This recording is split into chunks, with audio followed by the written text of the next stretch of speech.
Good evening to everyone. Am I audible?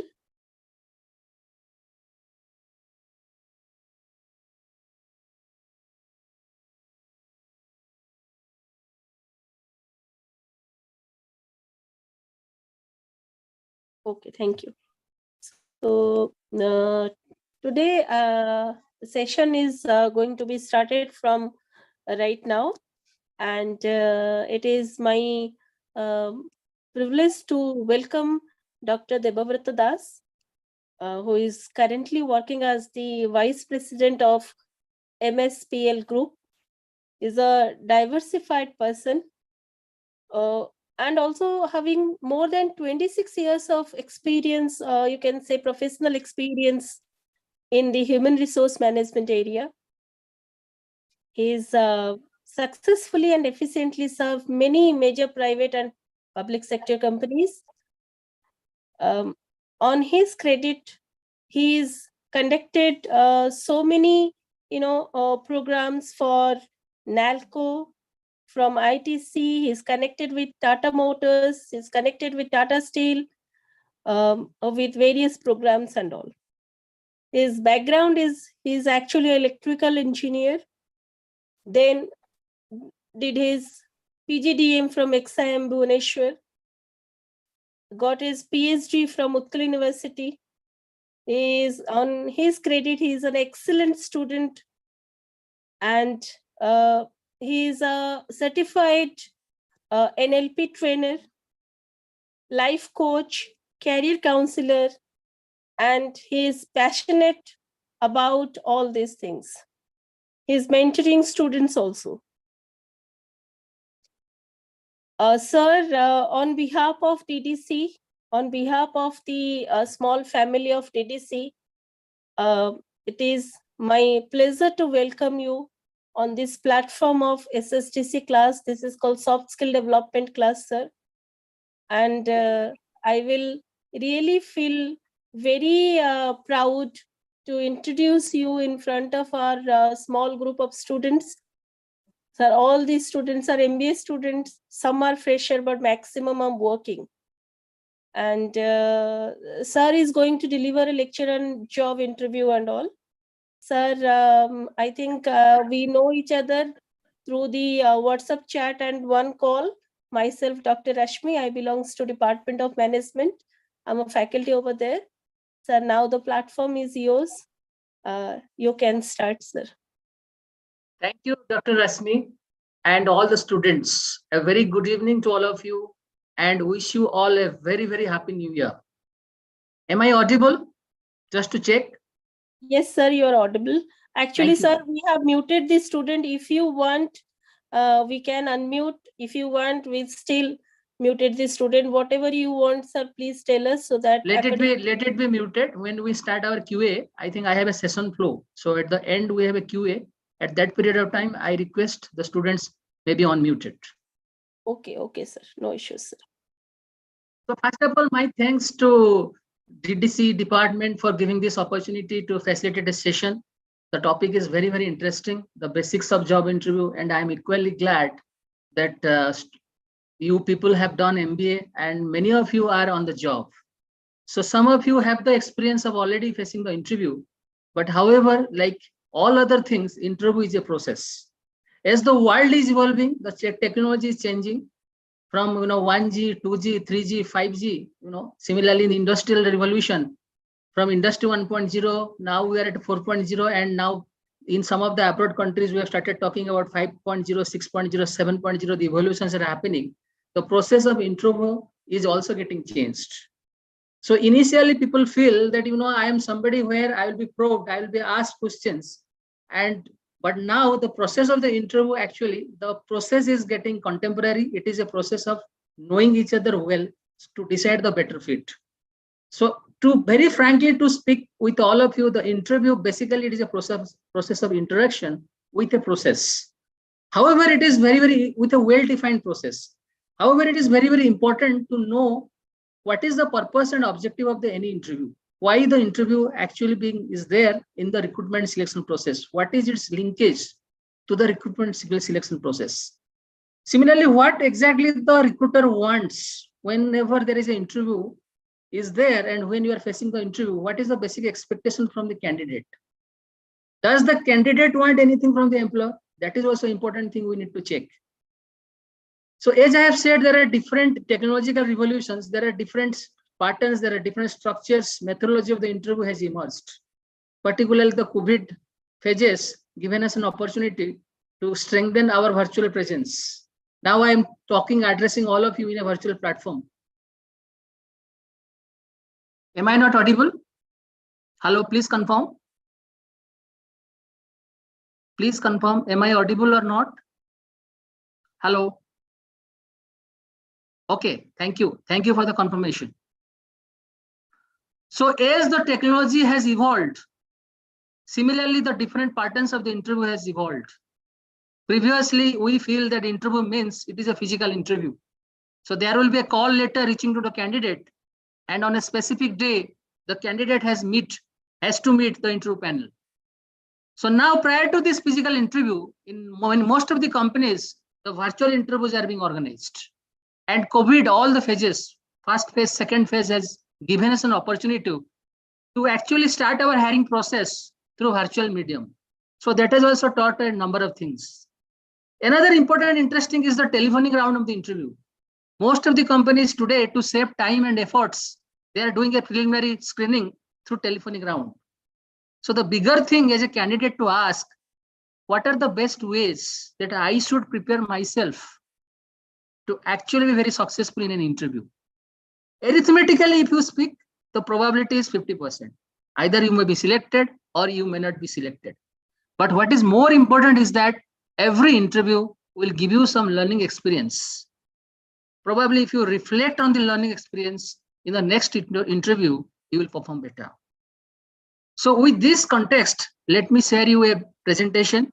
I have prepared a presentation for all of you, and there will be a particular flow of the presentations where I will be discussing different types of interview, modalities of interview, the objective of the interview, and also equally important for all of us to understand the different type of interviewers. It's very important. Sometimes when I am a part of the assessment panel or interview panel, I find some of the interviewees, they became very nervous. Even if they know the content, they are not in a position to actually respond because the way the question is asked is very, very different. Similarly, the type of questions that are being asked in the interview are different. Okay, sometimes the interviewer put the candidates into stress condition.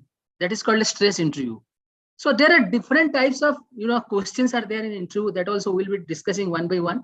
And after discussing all these things, I'll request all of you to please, you will be unmuting yourself and you are welcome to ask questions, your doubts, your clarifications, your experience, your preparation strategy, everything. Last 27 years of experience, I will tell I have selected around more than 2,500 candidates in different levels, starting from your fresher level, that is campus level, GT, MT, DTs, this kind of segment, to frontline managers, service executives, middle level managers, senior level positions, including the C-suite hiring. In all the hirings I have been involved, and this talent acquisition is becoming a major focus for most of the companies today, because not only the companies want to attract talent, they also want to retain talent. So whenever the talent acquisition process is there, companies hire talent not for today, they hire talent for tomorrow. So the way they define a talent is also equally important to know and understand and to decide a preparation strategy accordingly. So let me share the PPT now with you.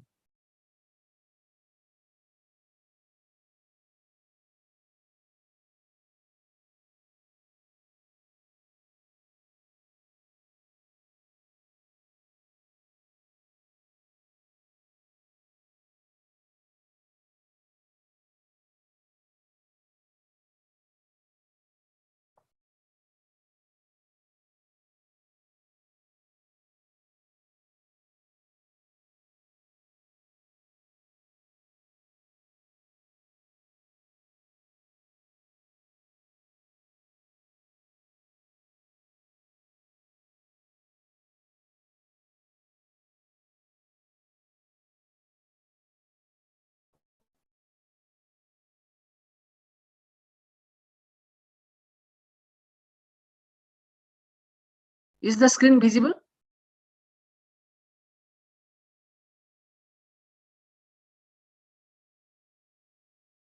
Any one student can unmute yourself and just respond. Is it visible?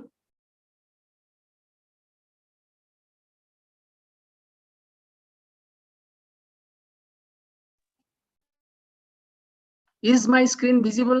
I want a confirmation. Okay. Yes, sir, your screen is visible. Thank you. Thank you.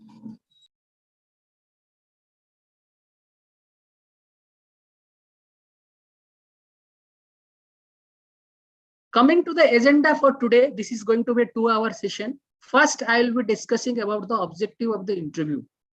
Every interview, there is an objective from a candidate point of view and also from an organizational point of view. So let's find out what are the objective of the interview. My second part will be interview and its linkage with selection process. So today there is a war of talent. In the talent market, the company always finds the right fit. So through a pool of applicants, when they reach to the company is having, or the organization is having own selection and assessment process. And before coming to the interview, these candidates goes through the process. So it is equally important for all of us to understand, what are the different processes. And when we are through during these processes, be it a written, be it a online simulation, be it a group task, then we are really confident that 75% is over. Now the one final phase is there, that is interview. So I will explain you what is the linkage with the selection process. Then we'll be explaining you about the different mediums of interview. As I was telling, with the evolution of the technology, the process of interaction, the process of interview with the candidates has also been innovated. So let's find out what are the different mediums of interview today. Then what are the types of interview? As you apply to different positions across different sectors for different roles, you will be finding different types of interview. Sometimes you will find there will be a one-to-one interaction. Sometimes you will find there will be a panel interaction. Sometimes you will find there will be a functional expert who will be actually doing a depth interview.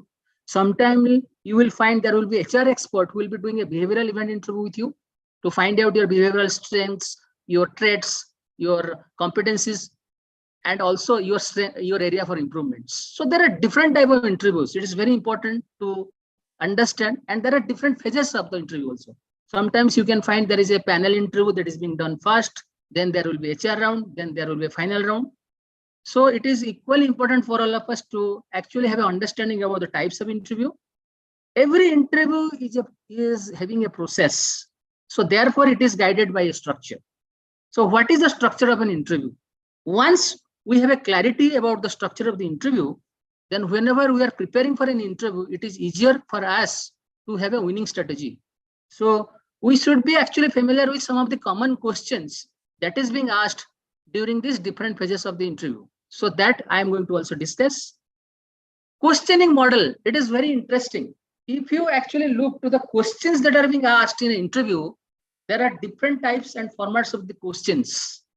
So we need to have a broad understanding about the type of the questions that is being asked and what kind of answer we are supposed to give, because the time is very limited.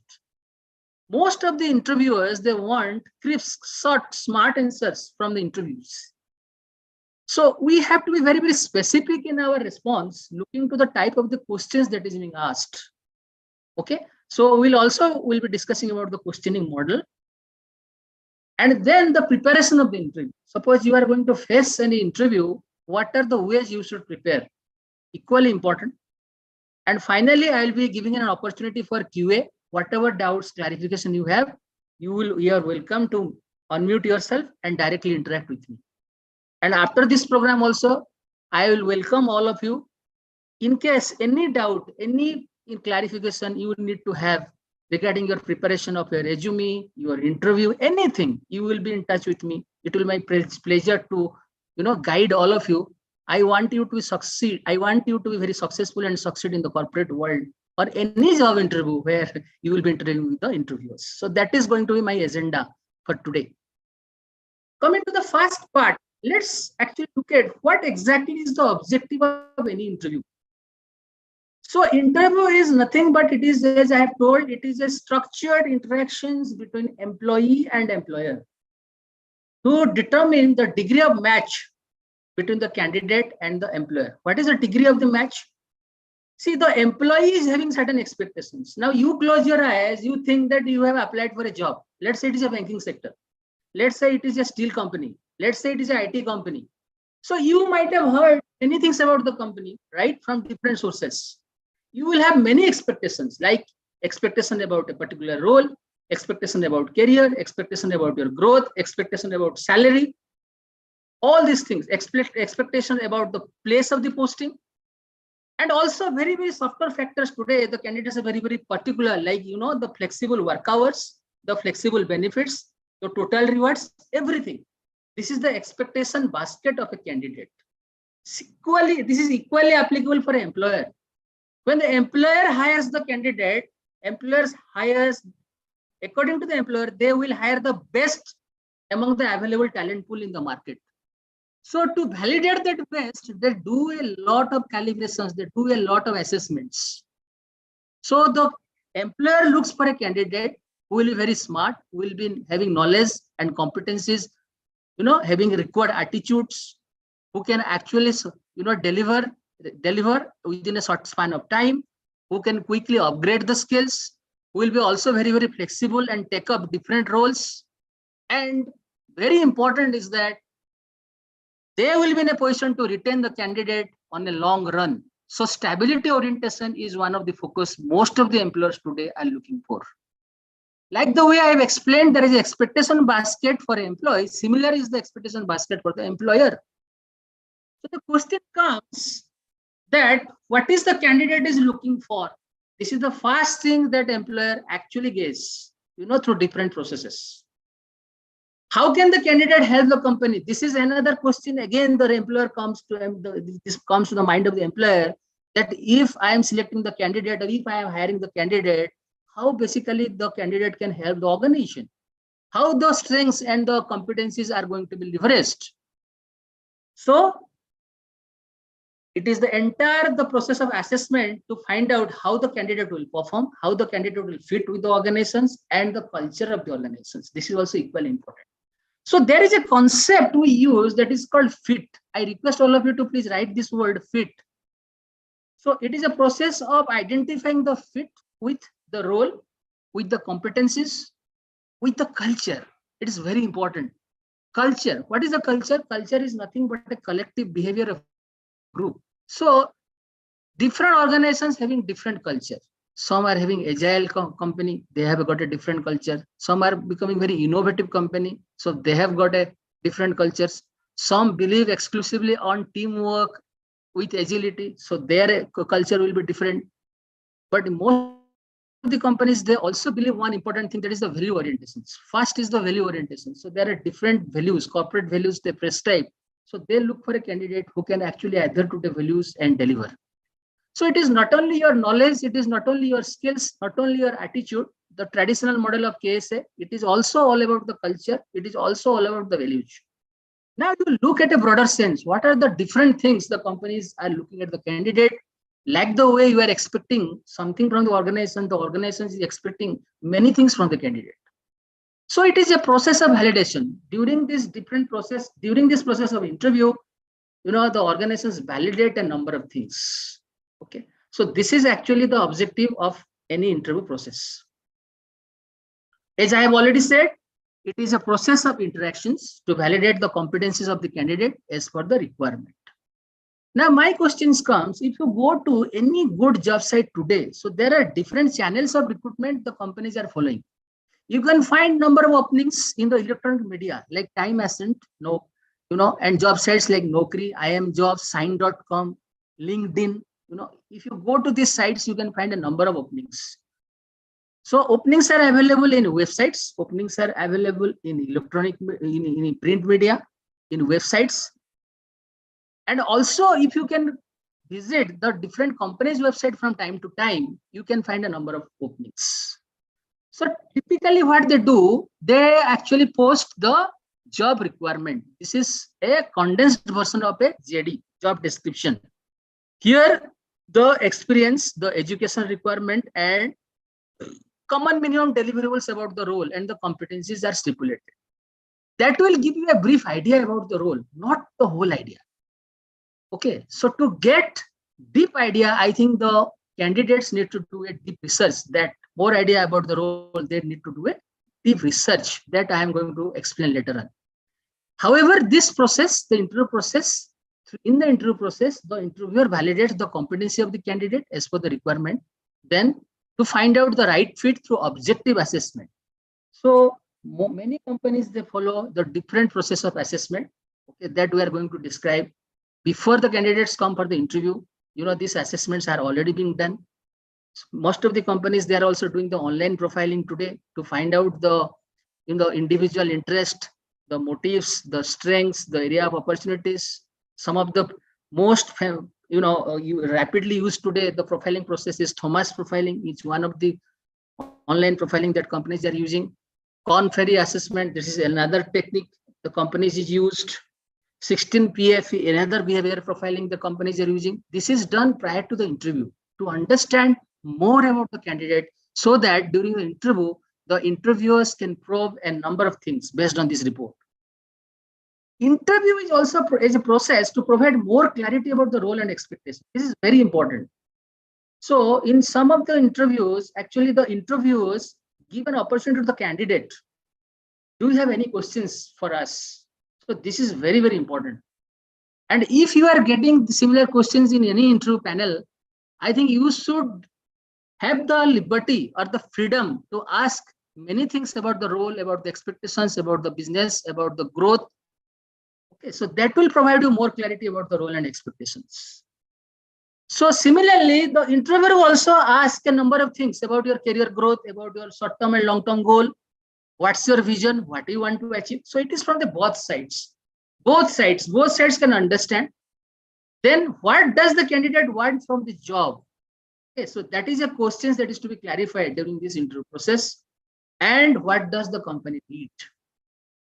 So once you have the clarity about the gamut of the activities what I have discussed, then you will understand well about the psychology of the interviewers, about your preparation to be very successful in the interview. So this is all about the objective of any interview process. Then let's look what are the linkages with the selection process. Okay, as I have already told, first thing is the job advertisement. So here, as a candidate, you have to be very, very careful, and you have to be very minute in observing the job requirement. You should read each word very, very carefully. What is there in job advertisement? First thing about the role, second thing about the function, third thing about the minimum years of experience, fourth thing about the education requirement, sixth thing about the nature of duties and roles, or the place of posting. Sometimes the location is also mentioned. What is more important is the deadline. The deadline of the applications. It is which format? Online format. You can mail, scan your CV and mail, or you have to also courier physical copy. So all these things are very, very important. So my first request to all of you is that you have to be very, very careful when you are scanning through job advertisement. Don't be very, very casual. Please apply to those jobs where you are really confident, which really match to your competencies, right? Your related sector. Okay, where you are very confident to contribute.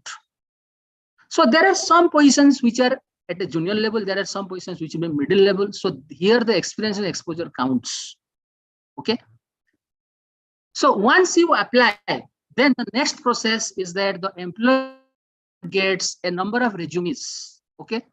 Now, from where the employer gets, the employer when gives advertisement, employer uses multiple channels. What are the multiple channels? It may be through newspaper advertisement, okay, media, or it may be through your websites like LinkedIn, imjob.com, Sign. All these job sites are there. Companies are using them very effectively today. Third thing is the company's own website. As I have already told, if you Today, if you go to the website of any progressive company, you will find there is a career page. In the career page, they post their openings from time to time. Another source is there, which is also very important, that employee referral. What companies are doing, they get different CVs and resumes from their existing employees through an employee referral process. And also their employer are having their own database, because they also do a networking with multiple sources, multiple companies, multiple people, multiple institutes, campuses, TPOs, placement officers. So these TPOs, placement officers, industry bodies, okay, other industries, they also send different resumes from time to time. See the way the companies are today building resumes, okay, and they actually build a strong database for their different openings. Once they get the resumes, then they screen the resumes. Today there are different smarter platforms are available. Progressive companies are leveraging the AI, artificial intelligence, to actually screen the resume, because it is saving a lot of time. So how do they do? They actually identify some of the first fundamental pointer, like threshold criteria. We call it as a threshold criteria. First is your education, second is your experience. If it is fresher, then experience is not required. Then once they are convinced that yes, the applicant is meeting the threshold criteria, the CV is shortlisted. Once the CV is shortlisted, then it goes to the HR manager. The HR manager will again scan it, and it gives to these CVs are given to the respective line managers or the hiring managers. Hiring managers again goes to the experience, exposure, everything, and the hiring manager actually shortlists and give back to the HR to organize the different level of interactions as per the process of the company. So once the screening and shortlisting is being done, then preliminary assessment of the shortlisted candidate. Here it is very important to understand for all of us that this assessment process differ from company to company. Like some company, they do a written test. It is more about to check your IQ, your functional test, functional knowledge, okay? Or it may be a skill test, some skill related questions maybe asked. Then it may be also after the functional test or the skill test or written test, it may be GD or GT, or it may be a 1 minute talk, like a 1 minute talk, pep talk, or elevator speech we call, jam, just a minute. Okay, so all these techniques are being used to validate different competencies or the skills as mandated by the organizations.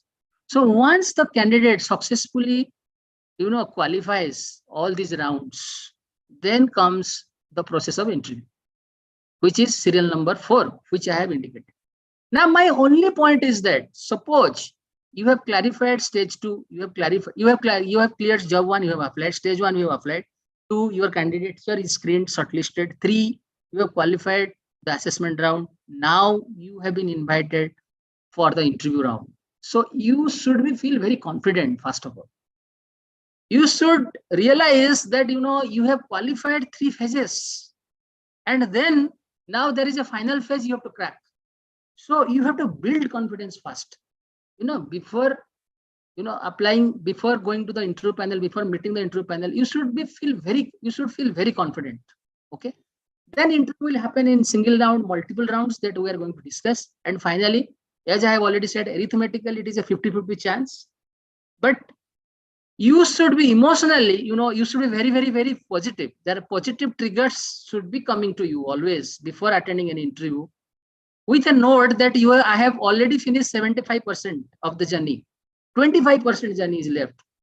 And let me give my best efforts to be successful, to crack this balance left over 25%.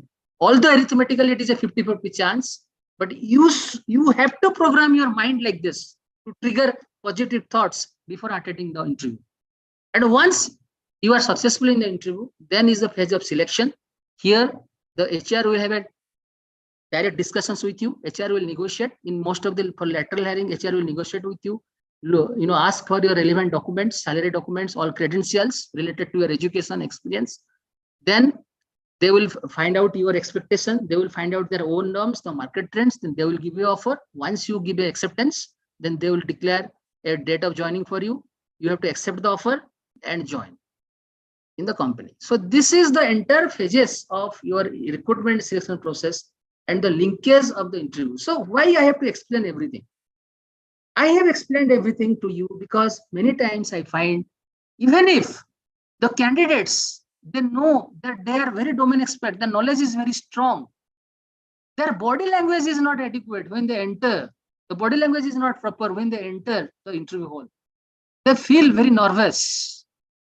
So don't be very nervous, first of all. If you are getting an interview call letter, first thing is that, as I have told, you have to remember always that you have completed 75% of the journey. Only 25% is left over. That you have to crack very successfully. So build that confidence. And actually that will trigger positive thoughts and you will be doing very well in the interview. Now let's go to the next phase, that is mediums of interview. So there are different types of interview today. One is the telephonic interview, virtual interview, and third is the physical interview. Okay. So we'll be explaining one by one. So today the telephonic interview, it is basically used for screening round. Please appreciate that there will be 100 or 200 candidates, they have applied for a particular job. After initial screening, let's say the recruiter is identifying there are 10 positions, let's say. For 10 positions, let's say 1,000 candidates have applied. And out of the 1,000 candidates, the company has screened and shortlisted 100 candidates for 10 roles. So for these 100 candidates, if the company wants to have physical interactions, I think it will be not cost effective. This is number one. It may be a wastage of time, both for the candidate and also for the employer. So best thing is that to carefully screen once again. So telephonic screening round is a good practice today. It is adopted by some of the progressive companies. Here, the objective is to get to know you in a better way, assess the personality, assess your technical skills. Okay, and the recruiter also gets the opportunity to sell the company and the position. Normally, it is 30 to 45 minutes phone call. Okay, sometimes it is lesser when in the initial round, the recruiter doesn't find that actually the candidate is meeting the needs. Okay, then it will be lesser. Otherwise, the minimum time it is observed is 30 minutes phone call with the hiring managers or the recruiter. So you may find one person, that is a HR manager or the hiring manager, or you can find two persons also, hiring manager along with HR managers doing this telephonic screening.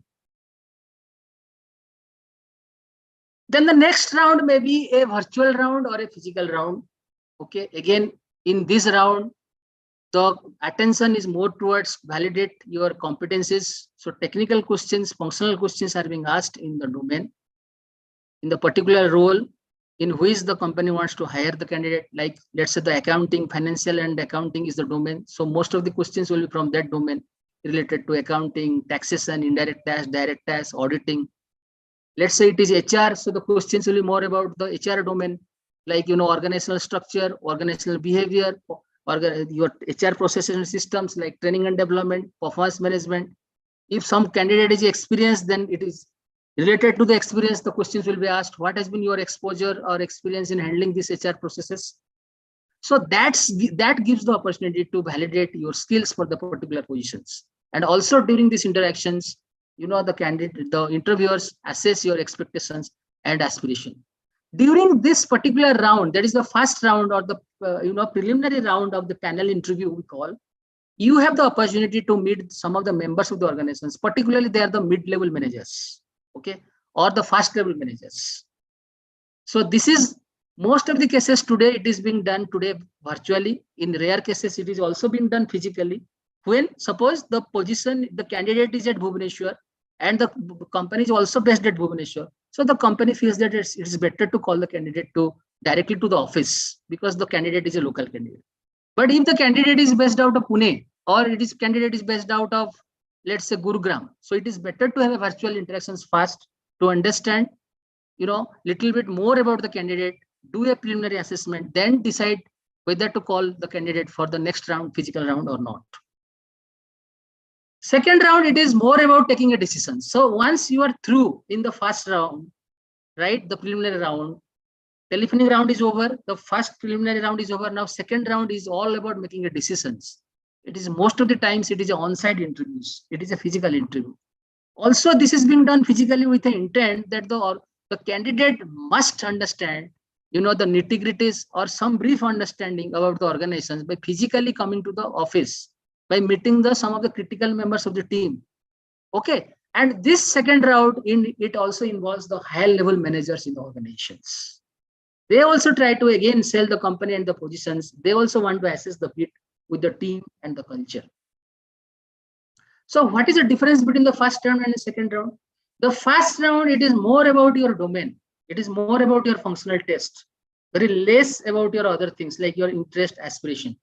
But second round here, almost the company has taken a decision that you may be a good fit. So they want to validate the other factors.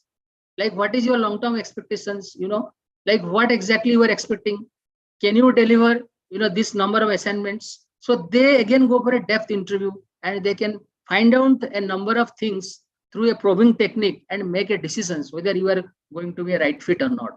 So generally, senior level of managers, they are involved in this round. Whereas in the first round, it is junior level or the mid-level managers, they are involved in the interactions. Final round and closure is all about the HR recruiter. Now they will present you an offer. Okay.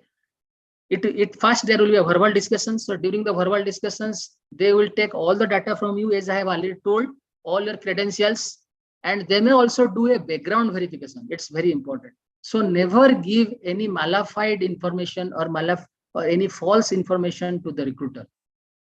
Some of the companies where I have worked, we have to throw people out of the systems because during the background verification process, we find that they have given a false declaration. Okay, so never do this. This goes the ethical practice of the organizations. Most of the organizations, they do a thorough background check and reference check. So whenever you are getting an offer or you are convinced that the company is going to give you an offer and they are asking for referees, you brief the referees adequately about the company, your interest. Okay, then give the reference. I have seen in rare cases that people have given references, but the references are not up to mark. So which goes against the candidate. So you have to be very careful when you are giving the names of the referees. Your background verification process is done by professional agency in the country. There are many professional agencies who do the background check. So what do they check? They check the credential of your certificate, which from the different institutes and university. They check the credential of your experience. So never give false certificate related to experience. Okay, so all these things will be very, very genuine. And once all these things are satisfactory, the company is convinced, you are okay, post your negotiation of the salary, then a formal offer is given with a request to join the company by this date. Then you have to accept the offer and confirm your joining. So in your entire compensation package, there will be salary, there will be different benefits, and offer is sent. It is a written offer or it is sent through a scanned document through a mail. So today it is most of the cases it is sent by mail only. It is scanned offer signed by the group HR head or a appropriate position person who is actually a secretary of the company to release offer. Okay, so this is the final round and the closure. So up to this period, I have explained you different rounds of interview and how the complexity changes from different rounds. So now this has also given an idea how you are going to prepare for different rounds. If it is telephonic round, what kind of preparations you will be doing? If it is a virtual round, what are the things you should look at? If it is a final round, you have been called for a physical meeting, what should be your preparation strategy? That we'll be discussing at a later part. But it's very important that you must understand the objectives. What is the real objective? Why these rounds are being done? Who are the members in the different interview and what exactly they look at the candidate in different rounds. Now let's proceed with these inputs. Let's proceed towards different types of interview. Okay. So first type is informational interview. This informational interview, the objective is you have to seek advice and learn more about a particular employer, sector, and job. You have to gain information so that you are more prepared. It is also a good way of networking and adding to your contacts. So you might be confused what exactly it is, why it is saying it is being said that it is informational interview. I have seen candidates both at a fresher level and both at a lateral level. They build a very strong network with people working across different sectors, with professionals working at different sectors, with alumni of the same institutes. Once you build a good network with them, you can get a better information about those companies where you are applying. Take for example, you are interested for banking sector. Now ICICI is, has given some ad about a particular role. You are not getting a full clarity about the role. However, you know somebody who is actually very familiar with the banking sector as a professional. Number one. Number two, there are some alumni who are working in the bank, who are familiarized or who are accustomed with this kind of role or positions. They can give you a better clarity and they can help you in your preparation. So this is exactly not, don't take the impression that it is an interview between an employer and employee. It is an interview to seek information. And my honest suggestion to all of you to build a network. Networking is very important. Once you build a network across people in different, working in different sectors, those who are professionals, those who are experts, those who may be alumni from your institutes, they can definitely helpful for you in cracking the interview, because you will get a number of information which are actually not available in the public domain. And I have seen people, some people are very serious, they build a strong network and they really do well. Second type of interview is screening interview. Okay, so as I have given an example, it the telephonic round of the interview. These interviews are very, very cost effective to screen the candidates. The slot will be 10 to 30 minutes. Very important, if you are attending a telephonic interview, first, please be sure, 100% sure that you are keeping the CV in your, it is nearby to you or in your front, there is a CV of your CV that is available. Okay. Here, a large part of the communication is auditory, or sometimes it is visual. Most of the times it is auditory. Interviewers cannot see you. But there should not be any disconnect what you are saying and what is reflected in your CV. So you double check your CV, before. That is the reason when I have told you that very carefully examine the job advertisement. Similarly, it is very important to examine your CV before you apply. Take a printout of the CV before any telephonic interview starts, so that you are fully aware that yes, it is mentioned in the CV, and there is not going to be any disconnect what you are going to say and what is written. Okay, and the time is very important. Time period is very important. So you cannot tell stories. You have to give very, very specific answer. So your listening skills is equally important. So it is very essential for you to sit in a place where there is no distraction. Okay, you can clearly listen what has been asked to you and you can respond within stipulated time. Next type of interview is an individual interview. This is the most common type of interview. It is a face-to-face interview. Okay, normally it is being done in company offices. The duration is roughly 30 to 90 minutes. Okay, and duration may change. It doesn't mean that if it is 30 minutes that they did not like you. Nothing like that. If it is extending more, then I think they want to understand a little bit more and they're validating a lot of competencies. Okay. So longer interview always allow you to go in details and support your answers with examples. So good interviewers, they will tell what will be the approximate duration of the interview. Suppose when I meet candidates, right from the beginning, I make it very clear that I am going to spend another 30 minutes with you. So the candidate is also aware that yes, within 30 minutes, the process is going to be complete. Okay. So next type of interview is a small group of panel interview. It is not one-to-one, but you will find there is a panel. The panel may be minimum 3 members to 5 members. They represent different, domain. Some are from general management function, someone for the same function. Somebody may be, leading a business.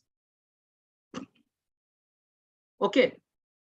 Here, more than one interviewer means it is efficiency and it is opportunity for you for different opinions of the same answer. So this is another, a critical observation from the interviewer and interview both sides. So there will be a rapid fire round. There will be different questions that will be asked. Even for a single questions, again, there will be depth probing. Okay. If you give any answer, one interviewer may say, give me more examples. Another interviewer will say, if you do like this, then what will happen? So here, more important for you is that give equal attention to every member, right? Please build a rapport with every member of the panel. Make your eye contact with everyone. It is not one person asking the question. It is a panel asking the question. So you address the panel in a proper way. You greet the panel in a proper way, right? And when you are leaving, thanks the panel. So this is another type of interview that is called small group or the panel interview. Another type is the behavioral based interview, because there is a theory that past performance is a best predictor of your future performance. Past performance is the best predictor of the future performance. So during this process of behavioral based interview, the assessors judge specific attributes related to the competency framework of the organizations, like problem solving, creativity, flexibility, organizational skills. Okay, it is very, very, it is a very, very structured process. The assessors, they ask specific questions, and most of the times it is observed they adopt a model called STAR, that is situation, task, action, and response. What is the situation? Did you face any difficulty in handling a customer problem? If this is the question, this is situation-based questions to identify particular behavior. Then you will give a response. So what are the tasks actually you have executed to address the customer complaint? If you have handled this, then what action you have taken? And finally, what result it has given? So this is a very, very structured way the interviewer will be asking the questions. There is another way that is called stress interview, although it is very rare nowadays, but sometimes it is there, to actually judge how you are behaving under pressure, how you are responding under pressure. Okay. So there are different type of interrogation type of questions that will be asked to push to your limits. Okay. So there will be different unique problems will be given to put you to a stress condition and to find out how exactly you are responding. One fine morning, you are sitting in the office, you suddenly find that there are 5 workmen coming to you and they shouted at you.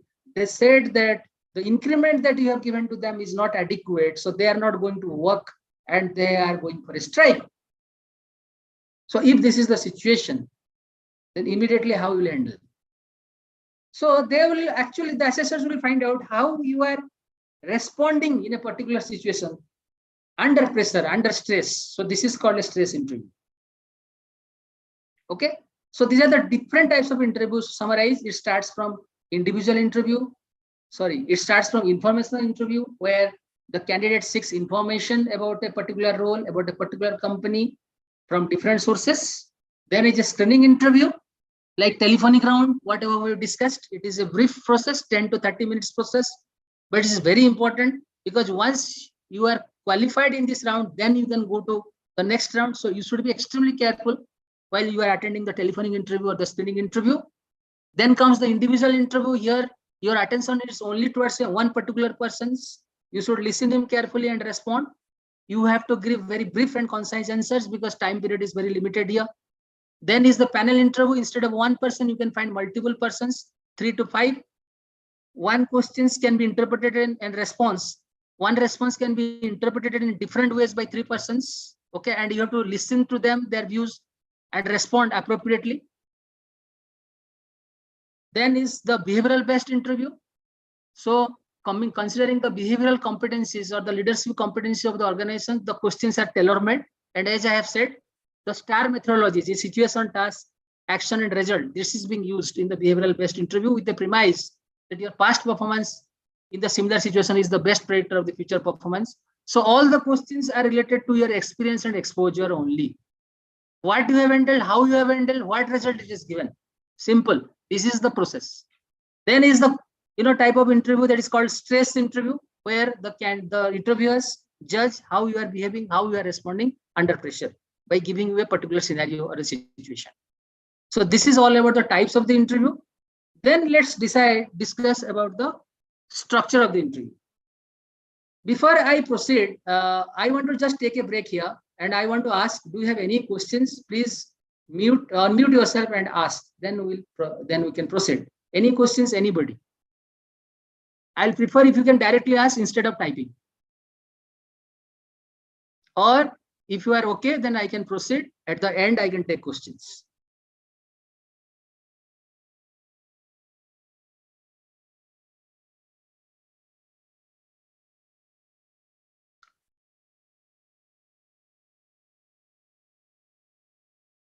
Any questions from anybody up to this period of time? Sir, you are the host, so you can unmute the students. It is on your hand, sir.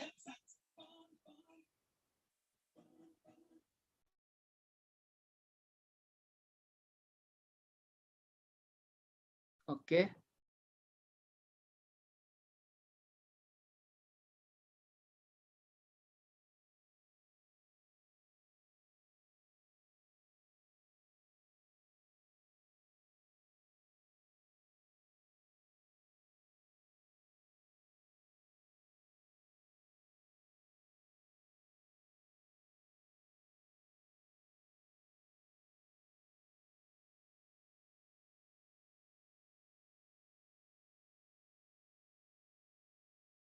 Hello. Hello.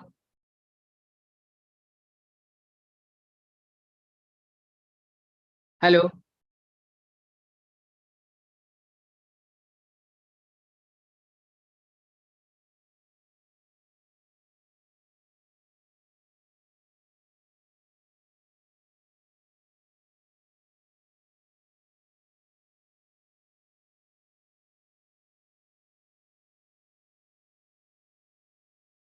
Hello. Can you hear me?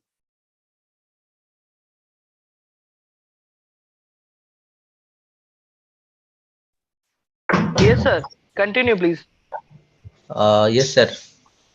Yes, sir. Yes, sir.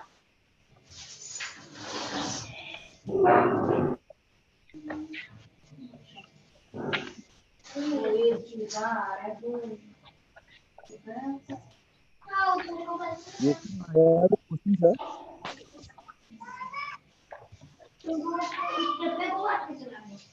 Hello.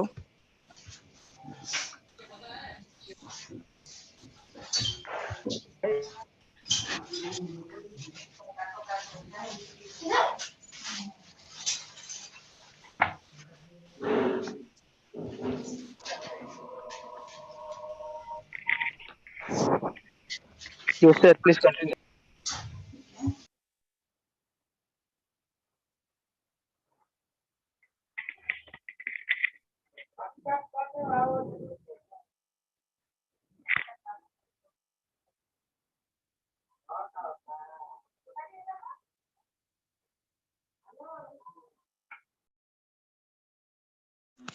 Sir, you are not audible.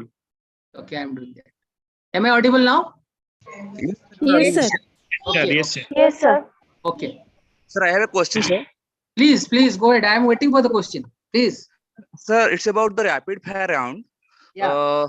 Once I was in SSB interview of Indian Army, Hmm. and the interviewing officer asked me about 20 to 25 questions. Correct. And he just say something about you, your parents, your friend circle, your colleagues, etc. Just like this. Yes. And he told me that just you can start from yourself. Whatever he has asked me in the initial stage, he told me to start from that only. Okay. Yeah. So what is your question? To answer the questions, whatever the interview officer can randomly ask the question. Sorry, I lost you. What is your question? My question is, the interviewing officer asks the question serial wise, and we have to answer it in the same manner, or we can randomly answer the question, sir. Just like if he told me about say something about yourself, then about your friend circle or about your colleague. we can firstly we can say something about ourselves, then about our colleague, and then about friend circle, or we have to answer serial wise, sir? Okay, good question. So I am going to describe it. I think, again, there are different type of interviewers. One of the interviewers is that who actually uses this technique. So as a candidate, see, always you should be very attentive and focused. So that is the reason I am saying, be it a rapid fire round, be it an individual round or panel round, be it virtual or physical, doesn't matter. Your attention and focus has to be appropriate. So it is important to maintain the sequence. If somebody is saying that, like many times we say, start the interaction, introducing your family background, then you can brief about your education and experience. This is a typical, the path that we follow during the introductory round. So it is better to actually, follow the sequence, and the interviewer also judges that how attentive you are. So how can you actually develop? You have to develop this technique by doing a lot of practice, by doing a lot of mock interviews. So today there is a practice called mock interview. One more question, sir. No, let me complete. So there is a practice called mock interview.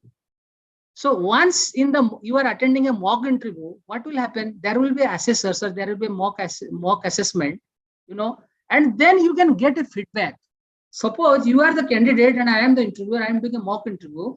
I can give you a feedback. Mr. X, I asked you these things, but you responded in this way. Is there a better way to respond? Then you will reflect. And the next round, when you are actually, approaching the same questions in the rapid fire round, your response will be much, much better. So always believe that the interviewer look at this particular trait, how attentive, how focused you are. What exactly is your mindfulness? Are you totally involved in the process, or you are thinking something else? Is there any distraction in your mind? This is also a very, very important attribute the interviewers always judge. Okay, you can ask another question. Sir, one question. In the same question, I want to add a bit. I just want a little bit more information. Yes. Whenever the interviewer asked me the question, I just answered all the question, but I just forgot to tell about my colleagues. At the end, the interviewing officer asked me, Deb, I think you don't have any colleagues. Why didn't you tell me about your colleagues? Then I just apologized. Sorry, sir, I just forgot about it, and I answered the question, sir. It make a bad impact? Huh, sir, are you getting me, sir? Yes. So it is not necessarily a bad impact. My request to you is that, see, your preparation, I think it is an experience for you. It is a learning experience for you. So when exactly the way you are introducing your family members or others, it is equally important to introduce your own team, your superiors, your peers in the organization. So what practically that happens when we give the opportunity to the candidate to describe about the current role in the organization, we also tell the candidate to describe about your reporting hierarchy or the structures. At that time, it is desirable that the candidate must talk about the superiors to whom the candidate is reporting, the peers and the subordinates. So that will give the interviewer a 360-degree view about the profile that the candidate is handling. But having said this, if you have skipped to mention about the peers, it is not that gross mistake. It is good that the interviewer is again allowed you to talk about the peers to understand more about the role. So take it in a very, very positive way. But my suggestion is that it is a learning for you. Next time when you are introducing your role, your organizations, your profile, I think it is better to always indicate the superiors, your peers, and your subordinates to give a holistic understanding about the role and the structure in the organization. Right, sir. Thank you, sir. Thank you very much, sir. Have I heard your question? Yes, sir. Yes, sir. Thank you, sir. Any more question? Yes. Thank you. Any more question? Sir, my question is, what is the most common psychology of an interviewer? The most common psychology of the interviewer. Yes, it's a very good question. So you will be finding different interviewers. Please park your queries. That is coming up. So don't always expect that, you will be finding a person who is waiting for you to greet you. Hello, how are you? In a very pleasant way you interact. Yes, there will be some positive persons. There will be some persons who are driven by positive psychology who will give you a good feedback. There are other ways of the types, other side of the coin also. Okay. But overall, if you say every interviewer today, most of the interviewers today, they want to understand whether you can be a good fit to the organization. What are the strengths within you which can be leveraged rather than looking at your area of improvements. Third, last but not important, not the least, that what exactly is your differentiating competencies. What is differentiating competency? Differentiating competencies are those competencies which set you apart from others. Suppose in the final round there are 4 candidates, so it is a process of differentiation. Like the way you are going to the market, you to purchase one product, I think you are visiting 3 to 4 shops. You will compare many things. You will compare the cost, you will compare the after sales services. Maybe you are impressed by the behavior of the salesperson. You may be impressed by the ambience. Similar thing happens in the process of interview. The way you present yourself, the way you greet, the way you explain, the way you present facts, probably this gives a opportunity to the interviewer to find out what is your differentiating competencies which you have, others don't have. If the interviewer is convinced, then they will select you. But having said this, you will find different type of interviews. So it's a good question you have asked. I have answered partially, 50% I have answered. Please wait. I am going to again describe what are the different type of interviewers, and you will be much more clear after going through that part. Okay, sir. Thank you. But my question was, what is the generally an interviewer psychology? And you answered that. So thank you, sir. Okay. Any more question? Sir, good evening. Yes. Good evening. Sir मतलब अगर interviewer हमको ये question पूछता है कि what is the salary expectation, तो what should be our answer? Very good. So first thing is that you should first understand what kind of position it is. Is it a fresher position or it is a lateral or experienced position? If it is a fresher position, none of the companies, they will ask what is your salary expectations. If it is a campus hiring process like GTs, MTs, all these kind of profiles, there is a fixed salary. Most of the companies give, be it a public sector, private sector, multinational company, they have a fixed salary structure. However, if you are an experienced candidate, suppose I am giving an example. Suppose you are working in a hospitality industry. Let's say you are working in a hotel, and you are, let's say you are a front desk executive. Your CTC is, let's say it is 8 lakhs. Okay. Now you have applied to a similar role, and now they are finding you fit, and they are now asking your salary expectations. So first, you realize when somebody is asking about a question about salary expectations, I think the recruiter has already made up his mind, to select you, to give you offer. This is the first signal you have got from the employer. Normally, the employer don't ask if they are not convinced about the candidature, about your strengths, about your competency, about your fit in the organization. They will never ask. If they're asking, it is a positive signal you are getting from the employer. This is number 1. Number 2 is that before you answer these things, you should also know how the salaries and the compensations are decided in corporate sector. So there are 2 things. One is the internal equity. Second is the external market trends. What is internal equity? Within the organizations, there might be similar people matching with your experience and expertise. So they are having a certain salary range. Take the same example. Let's say in another hotel where you have applied for front executive role, there are similar persons available whose salary range varies from 8 lakhs to 9 lakhs. Let's say the median salary is 8.5 lakhs. So their median is 8.5 lakhs. And external market. If you go to the external market, there are n number of opportunities available in n number of hotels. And the market median, let's say it is 9 lakhs. Okay. So the employer did all this study. The employer did all this study in a thorough way, and they decide a budget for that particular role. So what is the budget for their role? Budget is that maximum is 9 lakhs, median is 8.5 lakhs, and minimum may be 8 lakhs. Okay, this is their budget. This is an example. Suppose your salary is 6 lakhs. Now you are saying, I want a 50% hike. If it is a 50% hike, this is example again. You consider all the scenario. It is a 50% hike. Let's say you have said. Then how much it will be? 6 lakhs to 50%. That is what? 9 lakhs. So if it is 9 lakhs, then again they will say, whether I am going to fit considering my median or my maximum range. So you have to be very, very realistic in telling that. But my suggestion is that, the reality is that you should leave the choice to the recruiter. The recruiter actually fit you in an appropriate salary. The recruiter knows what exactly is your strengths and how there will be a comparison between internal equity people who are serving and you. But if you ask me in a generic trend, it is natural to expect from a salary hike when you are changing roles. I think 15 to 20% is the natural expectation of the candidate. If there is a geographical change, suppose you are moving across different regions where there is a cost of relocation is involved, cost of living is involved, then it is realistic to aspire for 25 to 30% salary hike. But more than 30% salary hike is exceptional. You should not tell more than 30% unless and until you have a strong reason to say that.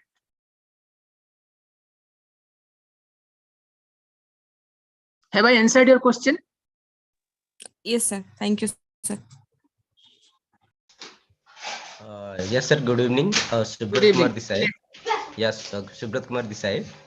Sir, I have one question about that. What I'm just facing. I'm just a working professional.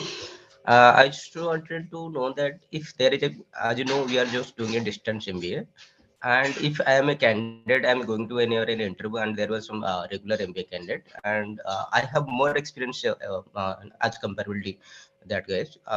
Is it impacted for an interviewer and which candidate will be selected? I mean, for me and that guy. So you are applying for which position? Mid-level position or entry-level positions? Not manager. It's manager and senior level because manager. I'm talking about manager, senior manager. So okay. So what is your total year of experience and what is your basic qualification? My experience more than 10 years, and I am working as a assistant manager in finance legal. No. I am saying what is your basic qualification? Yeah. Basic. I'm commerce graduate. Good. So you are a commerce graduate and you are doing now a distance MBA program. So first of all, see, it is not going to hamper your credentials to apply for a managerial positions. Why? Because the recruiter will first check the relevant experience. Okay. And you are giving a good signal, you are giving a positive signal to the recruiter that yes, you are worried for the professional growth. Therefore, while you are at a job, you are actually augmenting or upskilling yourself by doing a distance education program. So it is really not going to be an issue for you unless and until you are very strong in your domain. You have got a relevant experience, and also you can justify it that yes, to professionally augment or upgrade your skills, you are doing this program. So this is not going to be a hindrance for you to apply for good positions or better positions in the future. I think you are doing a good job and you have taken a good call to actually upgrade your skills, and that is going to be helpful for you in the future. Yes, got it, sir. Thank you.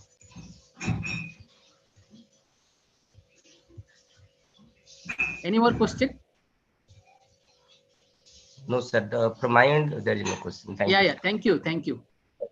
I am asking anybody else.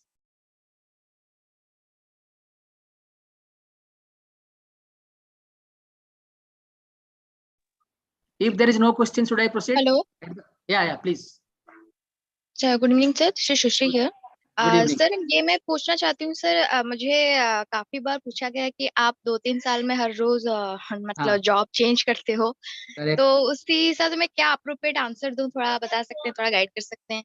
एकदम obviously मैं अपने growth के लिए ही करती हूँ, पर थोड़ा इसमें क्या उनको अच्छा लगे इंटरव्यूअर को, वो थोड़ा जानना था सर।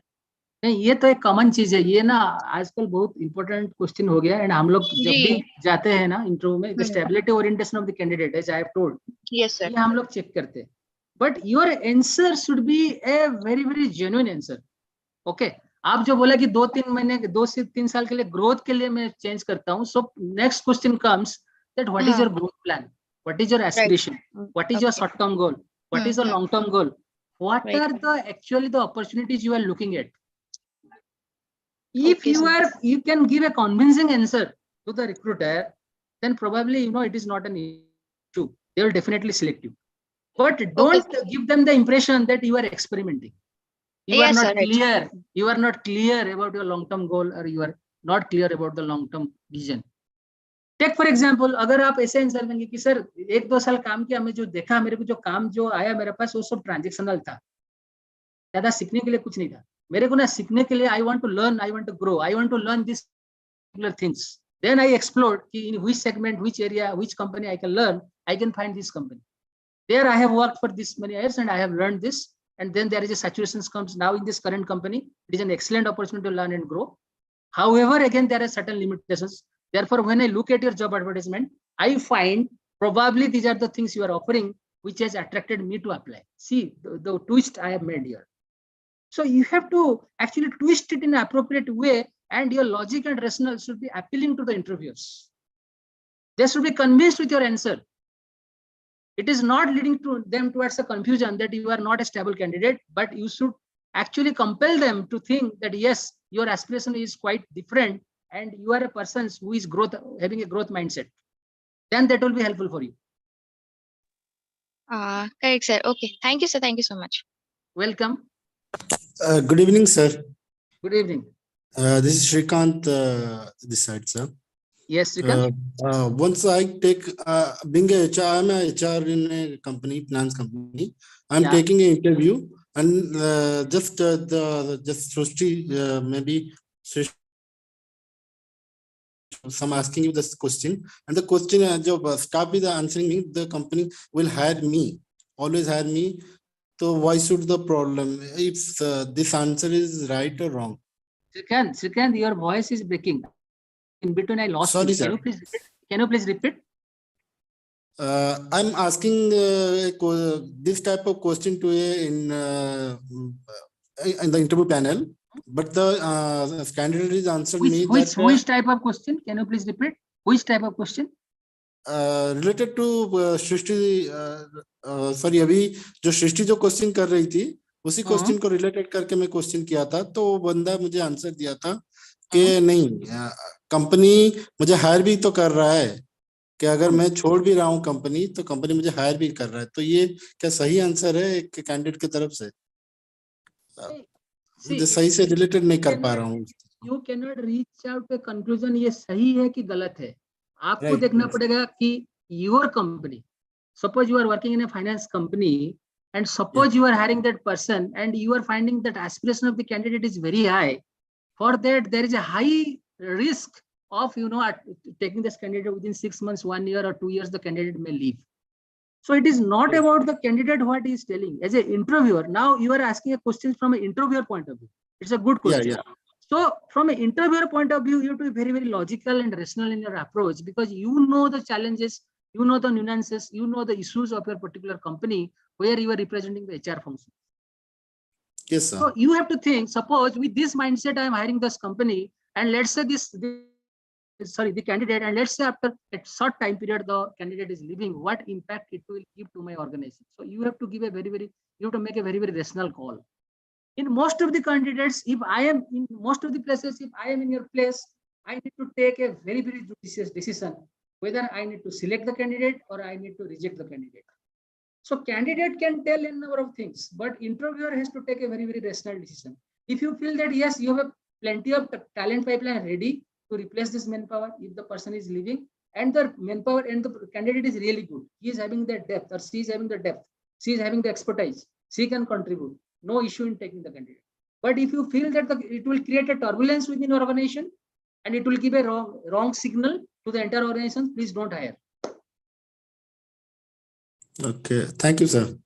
मैम सॉरी सर, मैं इसको एथिकल वे पे सोच रहा था कि उसका आंसर भी तो एथिकल है कि मैं अगर छोड़ रहा हूँ तो कंपनी भी मुझे हायर, इसलिए बोला ना मिस्टर सिकान, उसका कैंडिडेट के आंसर के ऊपर आप मत जाइए.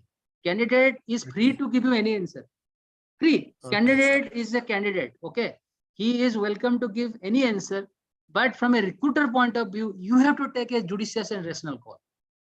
You may select the candidate or you may reject the candidate based on your organizational culture, your norms, and what is more important, the impact the candidate is giving. If he is leaving early, whether you are ready for it or not ready for it. Second, within a short span of time, whether you can leverage the competency of the candidate, whether he or she is really good. Okay, sir. Thank you, sir.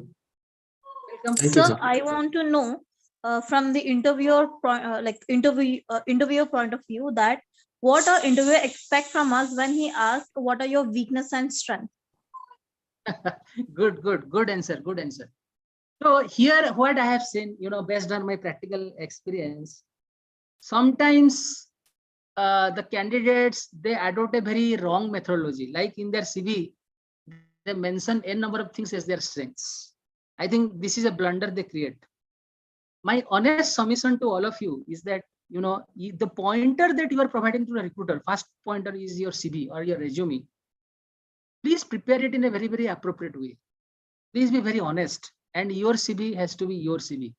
Reflect those strengths where you are really good at. Because the interviewer is very clever and they are very mature persons. Suppose I'm giving an example, somebody is saying my strength is strategic thinking. My strength is analytical thinking. My strength is problem resolution. Without understanding what exactly it is. Suppose you are a candidate, you have simply written, but you have never realized that what exactly it is.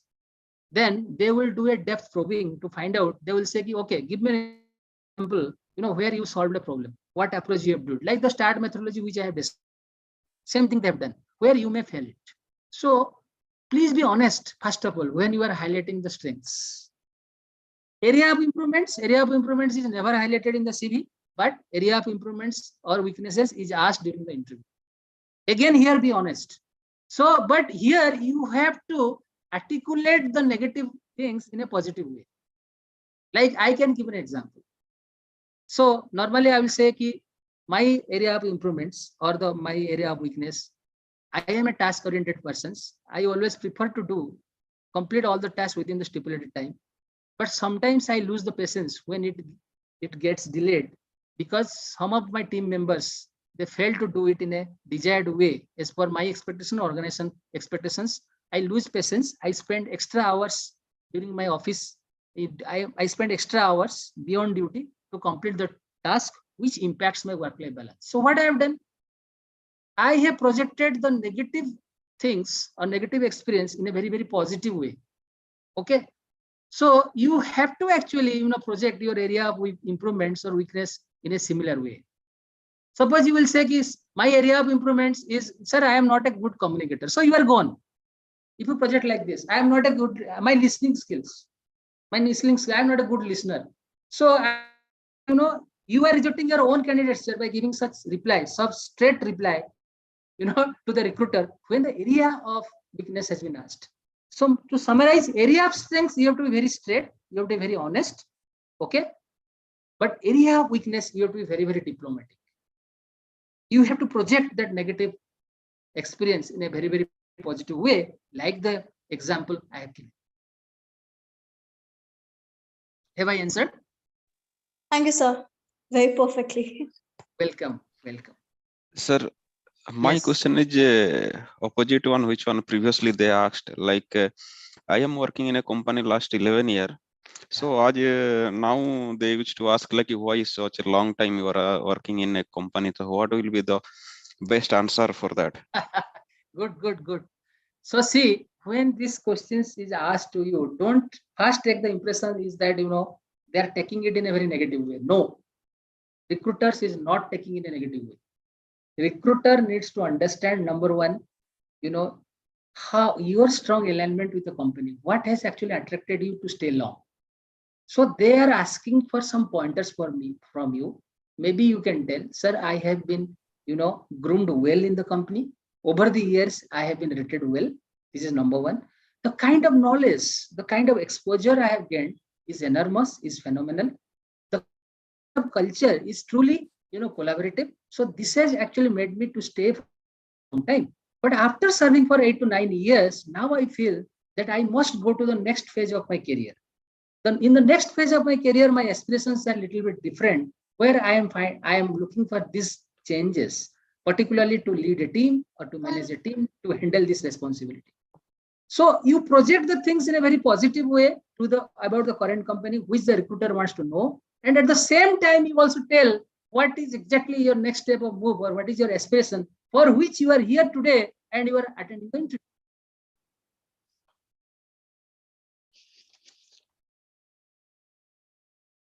Have I answered? Yeah, okay, sir. Thank you. Welcome. Sir, my question is, last time I attended an interview. The interview asked me the same question by following my CV, that why you frequently change your job, and I answered him that I did not get the job satisfaction as I expected. So is that a right answer or not? So again, I have already answered. There is nothing called right and wrong. You have used a very, very powerful word that is called satisfaction. If I am the interviewer, definitely I will ask, please tell me, what is your definition of your job satisfaction? What kind of opportunities or assignments actually lead to the job satisfaction? I think you should be perfectly ready with the answer, and that should be matching the role that you are applying. Then you will be able to convince the recruiter. Okay, so job satisfaction means what? Are you looking for more learning opportunity at the job? Second, are you looking for total rewards? Are you looking for a befitting culture? Are you looking for growth?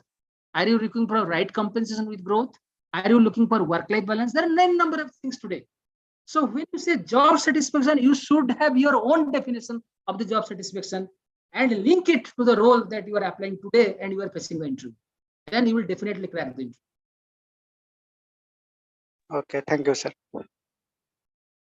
Okay, so let me complete. I have got another 40 minutes. So let me complete the rest part. Then I will take the another question. Is that another round of questions? Is it okay? Can I proceed? Yes, sir. Yes, sir. Already. Okay. I request all of you to please mute yourself again.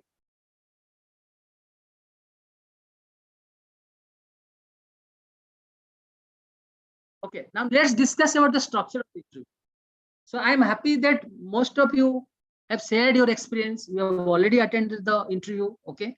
And the questions are really relevant. I really enjoyed. And having said this, there are n number of questions again that may come to your mind. So always you should be clarifying all your doubts. Okay. And I really enjoyed the interaction. Let's proceed. Looking into the structure of the interview, there are 3 phases. First part is the opening phase. Second part is the body. Third is the closing. So what happens in the opening page? Opening phase is an introductory phase where the recruiter wants to build a rapport with the interviewee. Okay, so there are very common questions are asked. It is an introductory round. What is the most common question the recruiter will ask? Please introduce yourself to the panel. Can you tell me? Or sometimes, you will find very, very usual questions. Sometimes you may find some of the questions which you may not be very familiar with. So you should be ready with both type of questions. So introduce yourself is a very, very familiar question, okay, where you can introduce your family, your education, your experience, and it should be very short, and you should be ready with 2 to 3 minutes elevator kind of speech where you can introduce a brief profile of yourself. What are the unusual ways? Sometimes the recruiter say, "Acha, you belong to which place?" Suppose you will say, I am from Navrangpur. Okay, tell me 3 things for which Navrangpur is famous for. The recruiter may also ask. This is an introductory round, so they may ask, how is the climate in Navrangpur? Okay. Or they will say, you reached Bhubaneswar at what time? You will say, I reached Bhubaneswar last night. Okay, how was the travel? From which station to which station you travel? Very, very common questions to make you comfortable. Okay. So whenever you enter the interview hall, you have to give a signal of confidence to the recruiter, and you have to be prepared for all type of questions. Don't expect that always the familiar questions will be asked to you. Sometimes when I am the panel, I ask the question, okay, Mr. X, nice to have you today with us. Can you tell us something which is not there in your CV? This is another question. So the recruiter will have some information, and they do their groundwork before meeting you. And as I have said, prior to coming to the interview, 75% of the process is already done. So they have a lot of information about your profile. So tell us something which is not there in your CV. This may be another question. Sometimes very, very common questions, or sometimes the questions related to recent happenings. Acha, which newspaper generally you read? You will say, I go through Odia newspaper, English newspaper. Okay, you can tell us what are the top 3 or 4 headlines in the national newspaper yesterday. This may be another question. So the introductory round is very, very important. As it is said, all is well that opens well and ends well. The opening has to be good and ending has to be good. Then your interaction will be very, very effective. So you should prepare well.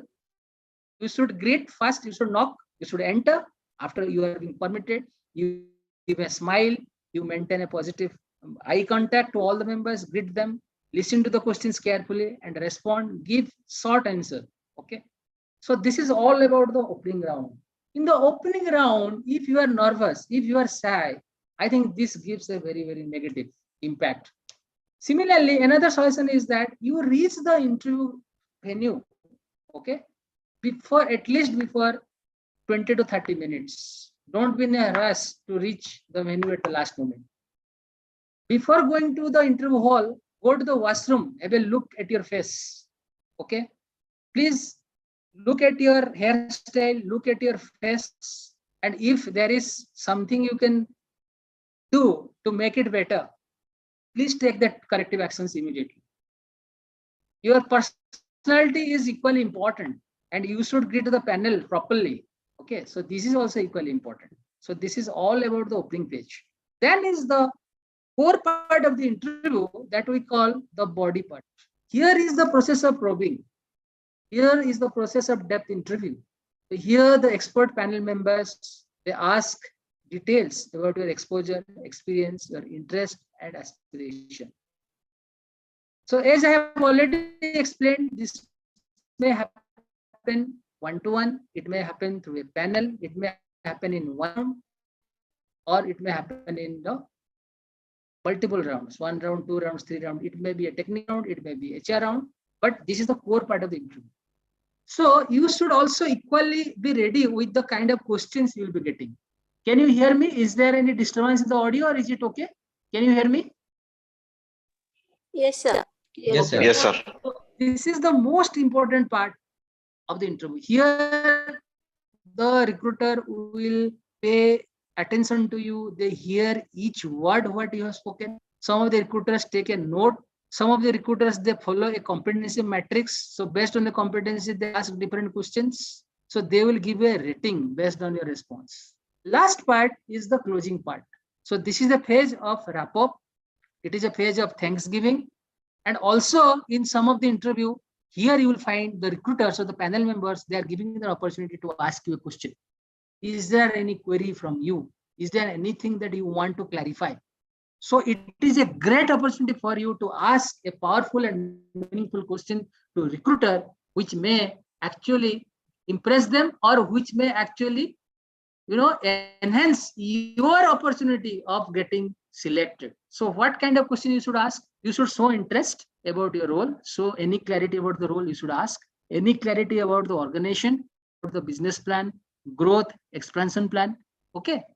Any clarity about their HR human resource retention strategy. Okay. Any HR policies related things also you can ask. Okay. It is more about your role, organizations, HR policies. So those things you should ask.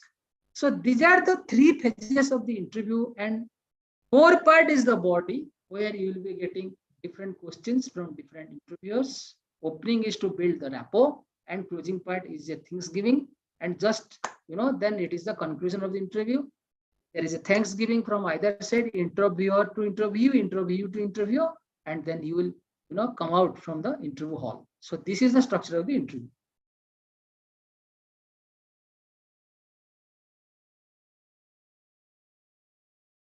Then most important thing is that, like somebody has asked, I have answered his question partially. Now he will get a complete clarity. See, there are different type of interviewers. As you have seen, that the modes of interview are different, types of interview are different, panel members are different. Sometimes it is one-to-one, sometimes it is panel interview.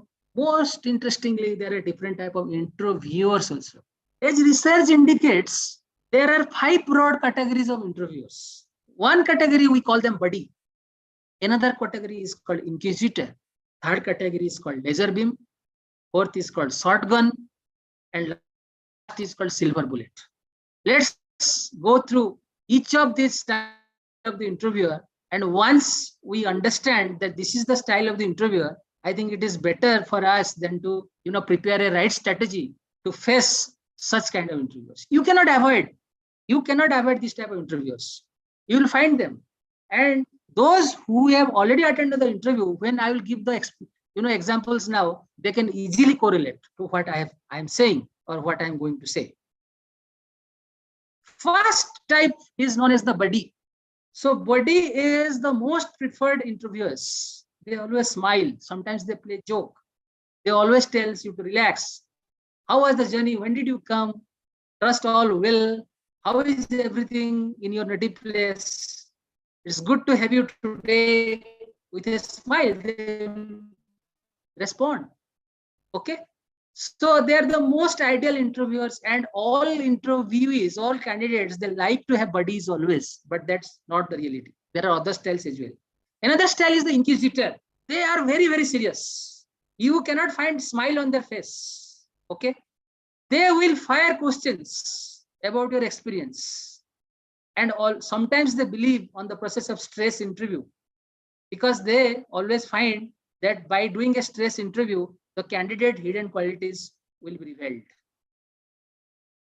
You will find this inquisitor many times in the functional round of interview, in the depth round of interview, or in a one-to-one round of interview. Okay.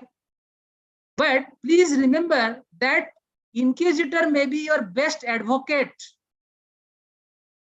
in getting you selected to the organizations, because they observe some of the critical attributes of others, which are unique attributes, which may be your hidden qualities, but sometimes they discover these qualities through the process of this, this kind of stress interview, or this type of interviewer, that is inquisitor.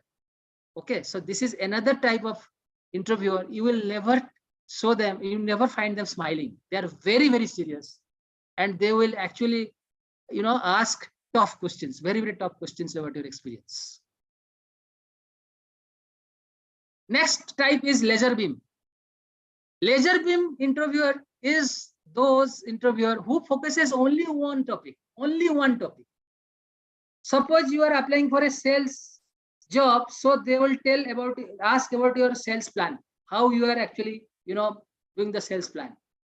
Suppose you are applying for, let's say it is finance, let's say they will talk about the auditing part, they will talk about the taxation part, only one, they will go to the only one area. They are very focused, like a laser beam. Laser beam focuses on one point, so they will only focus at only one point. Okay, so this is the common style for a line manager. Suppose anybody from finance, anybody from operation, anybody from sales, if they are in the interview, particularly they adopt this laser beam style of interview. Next question is shotgun. So the shotgun, these type of interviewers, they fire questions all over the place. Okay, sometimes they are talking about the sales, sometimes they are discussing about the company politics. The challenge is that here the subject doesn't seem connected. Like somebody asked me about the rapid fire, same thing. So rapid fire, the questions changes. Sometimes it is related to your self domain, sometimes related to your family, sometimes related to your career, sometimes related to your function, sometimes related to your interest. You will find no idea how the interviewer is judging you. You will be totally confused. But why it is done? It is done to judge your focus, your attention. Okay, so you will find this shotgun type of interviewers also sometimes. They believe in the technique of rapid fire round. And the questions are very, very diverse. From sales, marketing, finance, HR, company objective, everything they will ask. Okay. Next type of interviewer is silver bullet. Silver bullet, this type of interviewers, they ask only one magic question.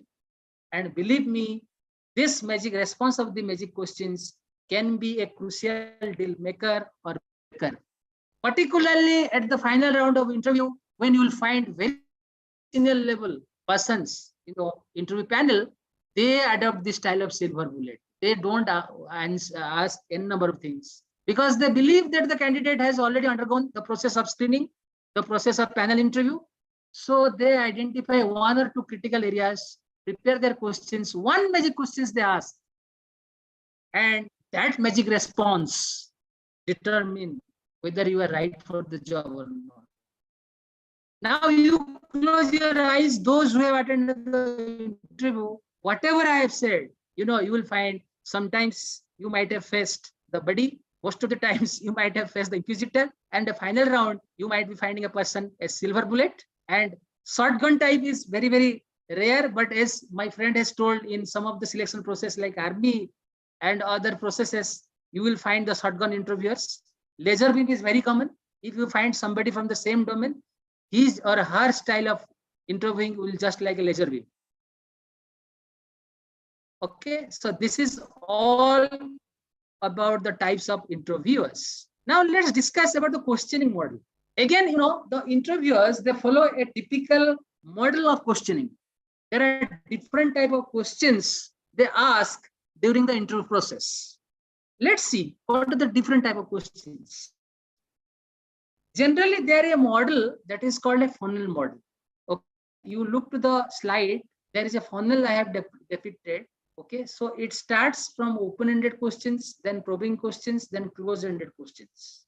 Okay, there are three types of questions that is generally asked in an interview. Open-ended questions. Here, as the name suggests, it is open. That means it allows you the opportunity to think, relate with examples, give the response. Like describe the scenario when you handle quality related customer problem. So here the interviewer is very particular about two things. One is that your ability to handle the customer related problem and what was the scenario.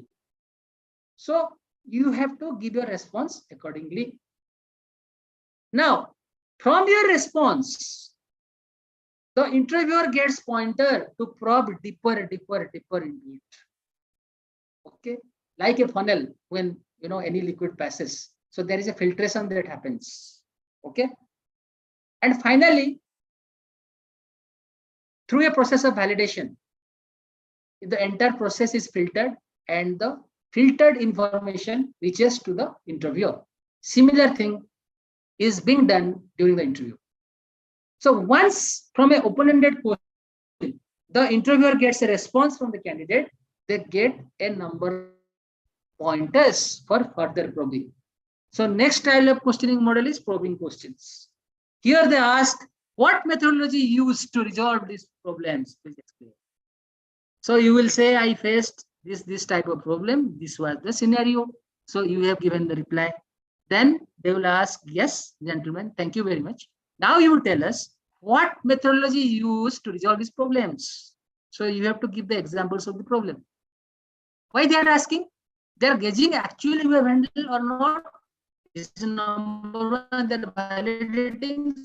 Second thing is that how analytical you are, how structured you are, what are the different methodology you use. Okay. Then once the process of closure through a closed questions. Did you face repetitive problems? So if the interviewer is asking, so closed-ended questions are those questions where you have got two responses, either yes or no. Did you face repetitive problems? You will say no. Or yes, whatever it may be. Was the customer satisfaction improved? Was the customer satisfaction index improved? Yes or no? You have to take an answer. So this type of questioning model actually is followed in the interview process. It started from open-ended. Then once you give the response, interviewers get a number of pointers to further probe. Then they deal with the probing round. They ask different probing questions, and finally they validate through a number of closed questions whose answers are either yes or no. This is my last slide, and it is also a very, very important slide. Now, after going through the entire process of the interview, after understanding the linkage with the recruitment selection process, different type of interviews, different modes of interviews, different panel members that you can face, their style of the interview, questions that is being asked in the interview, it is equally important now to understand in what way we can prepare for the interview. Okay. So first thing, these are certain pointers I have highlighted in the slide. First thing is that you need to do a research about the organizations where you are applying. You should have a broad understanding about their product segments, about their market segments, their customer, their line of business, whether it is a product business or it is a service business. Some information which is available in the public domain, like you may go to their balance sheet, profit and loss account if it is available. You may connect, as I have said, it's very important. You may connect to the relevant persons to get more information about the organization within your own network. They may be your professionals, they may be your training placement officer, they may be your friends, they may be the employees in the same organization, doesn't matter. But you have to build a network to find out more information about the organization. Second, preparation of the appropriate resume. So this is a very, very powerful pointer that you are giving to the recruiter. So what your resume will actually be highlighting? Resume will be highlighting more about your skills and exposure. Resume will also speak about your education and training. Resume will also highlight about your strengths and interest and any special projects and internship that you have done. This much. Please don't put your photo unless and until it is asked. Suppose one recruiter is telling that you put your photo, then you give your photo. Please don't put the name of any referees in the resume unless and until it is asked. Don't blindly put 2 referees' name and apply. It's not required. And also see if the recruiter is asking for a particular format. Today, in some of the corporates, they are seeking information in a particular format. So you have to check all these things and prepare a resume and submit. Third important thing is understand the role profiles. What kind of role it is? Is it a front office role? Is it a transactional role? Is it a change management role? Is it a word? Where do you stand? And what are the, what are the ways you can convince or influence the recruiter during the interview? So for that, understanding the role profile is equally important. Connect with the alumni and professionals I have told for guidance prior to the interview. You have to ensure distraction-free environment and network connectivity before the commencement of telephonic and virtual round. See, during COVID time and today also when we are doing virtual interviews, sometimes we are encountering problem, okay? Because we log into the systems. Today, my timing was 7 p.m. I exactly log in at 6:52. Before that, I logged in at 6:30 to check. It is a test that whether the link is okay or not, whether I have been admitted into not. Then I have given a confirmation to Rasmi ma'am that yes, I am there. Can I start the session? So I think you need to do a test call with the recruiter, or the recruiter can also do a test call with you prior to the interview. And you have to ensure that you are sitting in a distraction-free environment and network is really stable. You have to maintain a professional environment during the virtual interview. So there is a concept called virtual presence today. So your background should be very proper. You can set your background also. There are multiple options available in Zoom, MS Team, Google Meet, okay, Cisco, Webex, every platform, wherever you're using, there are multiple options available to set a professional background. So you can set a professional background for yourself during the virtual interview. Please engage yourselves with mock rounds of interview. This is very important. Like I have the experience of guiding many youngsters and many experienced professionals also. They have personally come to me. I have recorded their conversation and I have shown them, see, this is the way you have entered. Is there a better way? This is the way you have greeted. This is the way we have answered. Please reflect. Is there a better way? I have guided them through different mock rounds of interview and I find phenomenal change. In the next round and subsequent rounds, I find their confidence level has increased and they have really done well. And most of them are today serving in good organizations. So this mock rounds of interview is equally important. So if you are a fresher or if you are a lateral, every time always remember, all your experiences in the interview is going to be a learning experience. And if you can reflect well, you can do better in the next round. You have to make a list of expected questions and be ready with the answers. Frequently asked questions or expected questions. Once you have an understanding about the role profile, as I have said, there are 3 phases: introductory round, body, and the closure. For every rounds, there will be different questions. So you have to be ready with this expected questions and the answers.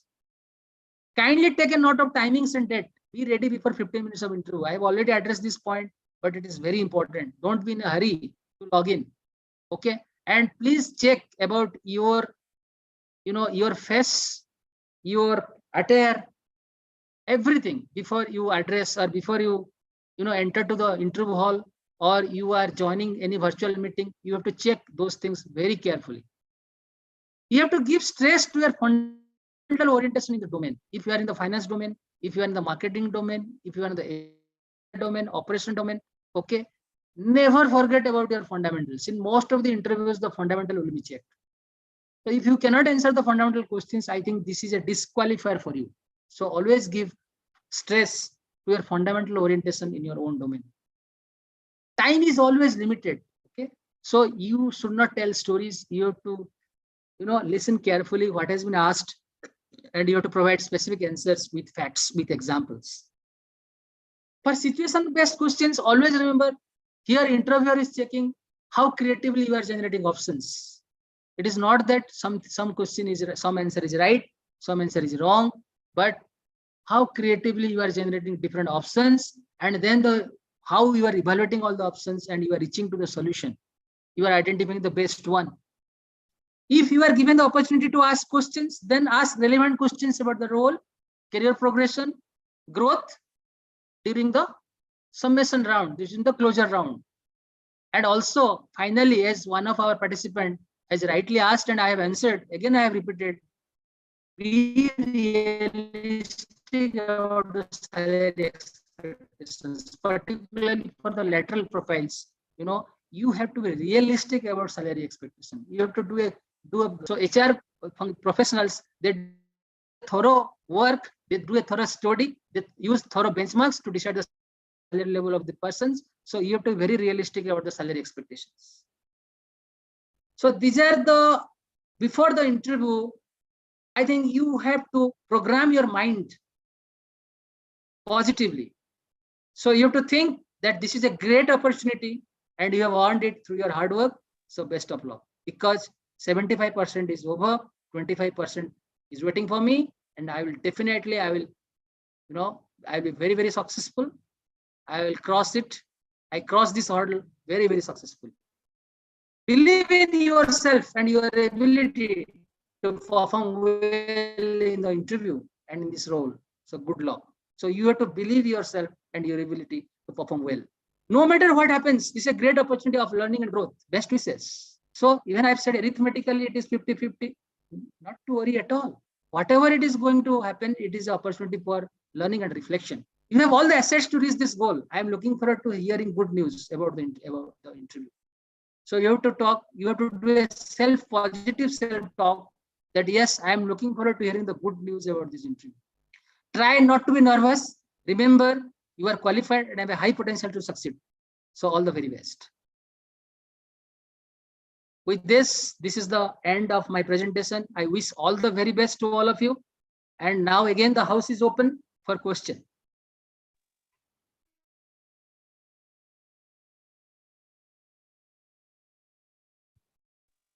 Hello. Yes. Yes, sir. So actually, if the interview asked, why do you left your current job, then what should be your answer? So it has to be genuine, no? Suppose there are multiple reasons. First is that probably you did not like the role. If you did not like the role, what are the reasons? Second, is there anything else for which you are very worried or which is a very compelling reason? Like sometimes people talk about the different issues, family issues. Sometimes that happens. So whatever reason you are going to give, that has to be very, very genuine, and you feel it is the practical problem you are citing, then your response will be appreciated. Suppose you have joined the company with 1 year and you will say, I don't find anything which is value adding to me. Then the recruiter will say, what kind of assignment you have handled? Why do you feel that it was not value adding to you? So they will do a depth probing to validate your statement. Always remember, you have to present the facts to the recruiter. Why? Because recruiter also do a background check. You cannot tell lie. Today the recruiters are smart enough. They can go to your employer and they can talk. They can verify. They have got n number of references available within the industry. So please genuine, please honest, and give a simple, realistic answer and genuine answer which can convince the recruiter.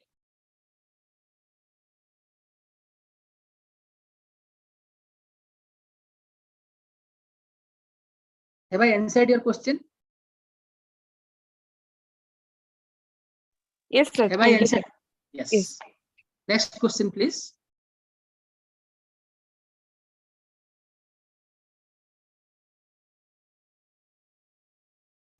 Sir, my question is, when we before entering the interview room, one should what to say himself to motivate or build the confidence. So that was my last slide. That was my last slide. You have to do a positive self-talk to yourself. You will say what is going to happen is going to be the best for me. This is number one. Number two is that you need to think that 75% hurdles I have crossed, 25% is only left, because I am qualified in the screening process, I am qualified in the preliminary assessment. Now is the final round. So I will definitely, I will be cracking it. So the positive thought process must come from you. That will actually enhance your confidence. And finally, you will say that yes, it is going to be experience for me. And whatever lapses that has happened, suppose you have attended the interview, you find that you realize that there are certain lapses. Then you reflect it, and again, you will recalibrate yourself not to repeat these mistakes in the next round of interview where you are attending. Thank you, sir.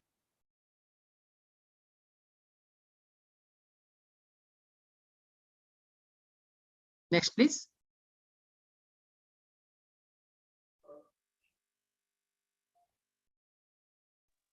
Hello Yes. Sir, हमको interview कैसे देना है ये तो आपने सिखाया, पर interviewer कैसे बनना है ये आप सिखाएंगे या फिर हमको सीखना पड़ेगा? नहीं, उसके लिए तो और एक सेशन हम ले लेंगे, no problem. Again, it's a Madhumita, right? Madhumita, it is a good question. Madhusmita, sir. Madhusmita, it is a very good question you have asked.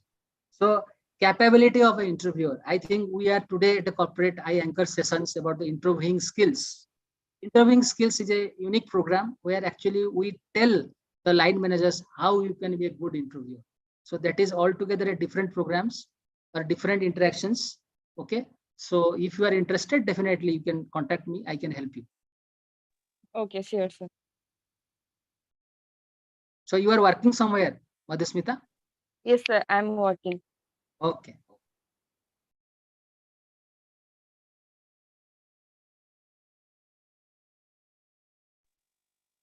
Next, please. Sir, my question is language, I mean the mode of language the interviewer uses, is that impact the interviewer, or the language we prefer or more comfortable can answer the interview? See, it's a good question you have asked, and this is more to relate with the culture of the organizations. So most of the Indian organizations, Indian corporates, where people are familiar with English and Hindi, if you are not comfortable in English or you find difficulty in articulate your feelings in English, with the due permission of the panel or the interviewers, you can use Hindi.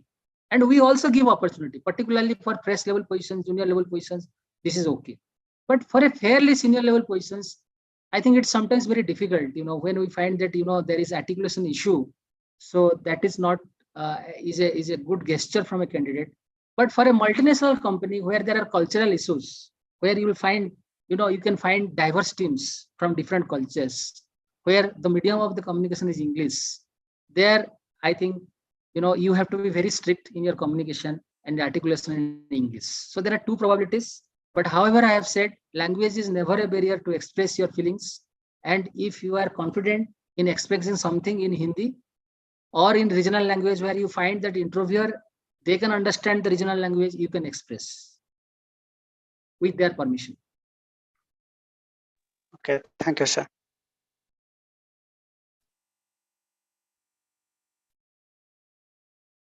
Next, please.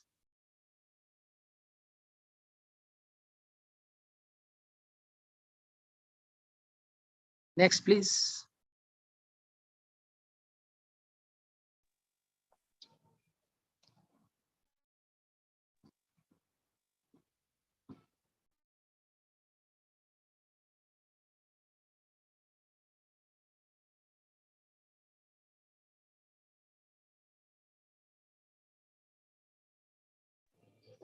Good evening, sir. I think this is Rashmi this side, sir.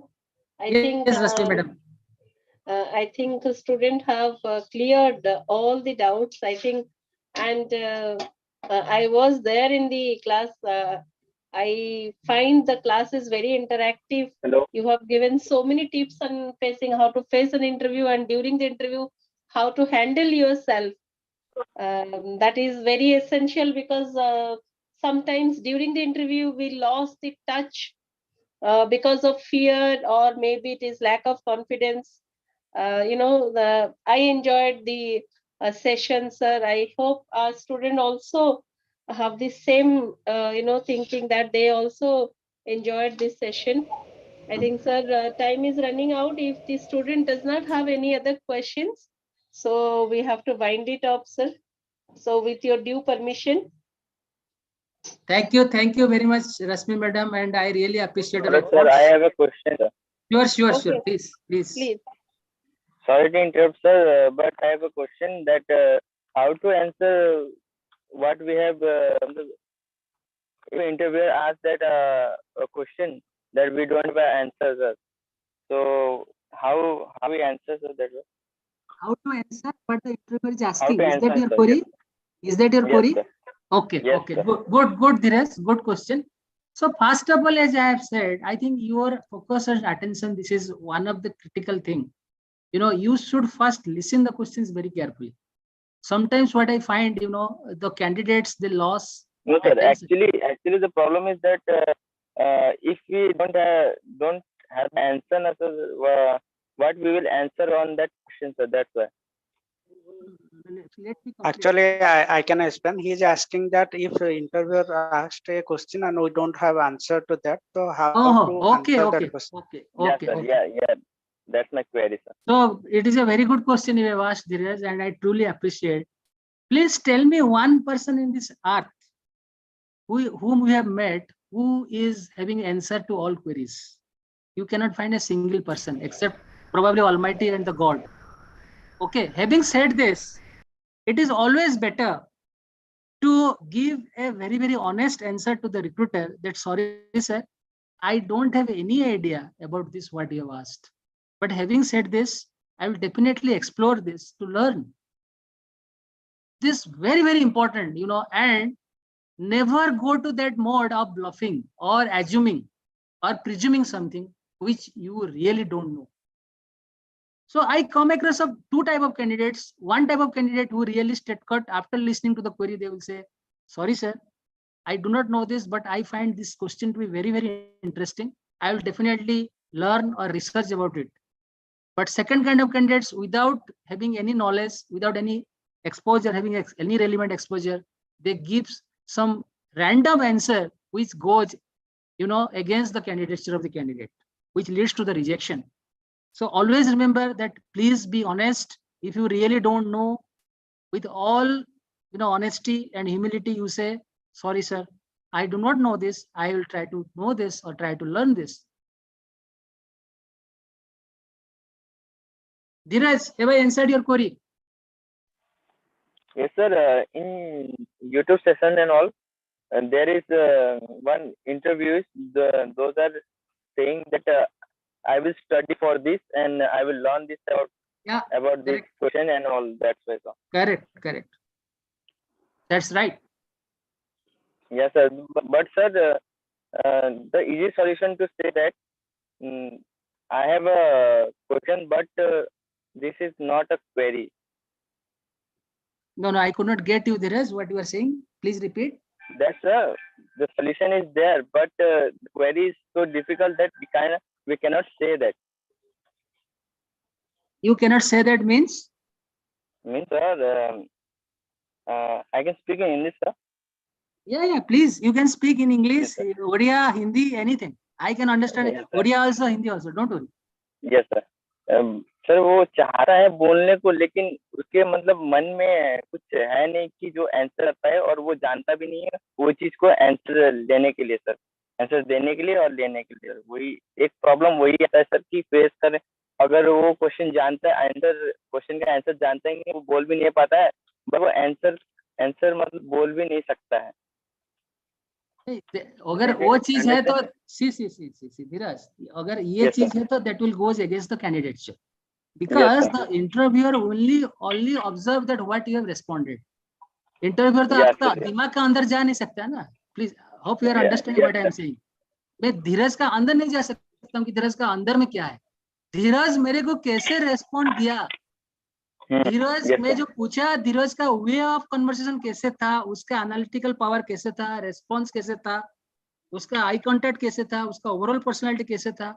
So always remember, the interviewers will evaluate based on the observable and demonstrable behaviors during the interview. They cannot assume anything. अरे यार धीरज का दिमाग में ये है लेकिन वो बोल नहीं था। No interviewer can assume like this. Okay. So always remember that the interviewers only rate you based on your demonstrable and observable behaviors that you have demonstrated during the interview. तो ये जो दिक्कत अगर किसी का है, ये होता है, because I have mentored students and professional also. आप जो बोल रहे हो ये प्रैक्टिकल चीज है. कभी कभी क्या होता है, they know the answer but they do not know how to articulate. Because कभी कभी they know the entire gamut of the activities they have handled, but they could not, explain in a proper way. Why? Because they need a lot of mentoring or lot of mock sessions, where the expert will interact with them, make them confident, give them different scenarios to respond. Then their confidence level will boost up and they can talk very nicely and articulate the answers in a proper and desired way. Okay. So this is most important. So if somebody actually really is facing difficulty, I think it is high time the person should work under the guidance of an expert and overcome this difficulty of expressing the feelings, articulating, which is one of the most important critical competencies which is observed during the interview process. Sir, one of my question is, hello. Yes, please. Sir, one of my question is, in our yesterday SST class, ma'am said, told about the repo, about our matching the repo. So when the interviewer is asking and his tone is authoritative and high pitch, so should we ask, return the answer in the same repo or in our regular No. tone? Good question, Eva. See, you cannot always remember the whole world suffers sometimes because we always try to change the other persons without changing ourselves. In an interview process, don't be worried at all about the style of the interviewer. That is the only reason I sensitize you. Sometimes you will find a buddy, sometimes you may not find a buddy. Sometimes you find a person talking in a very high pitch in authoritarian style. But never lose your patience. Cool. Your style has to be very natural as the interviewee. You forget that he is authoritarian. It is not going to be helpful for you. Sometimes there are some interviewers, they will try to harass you also.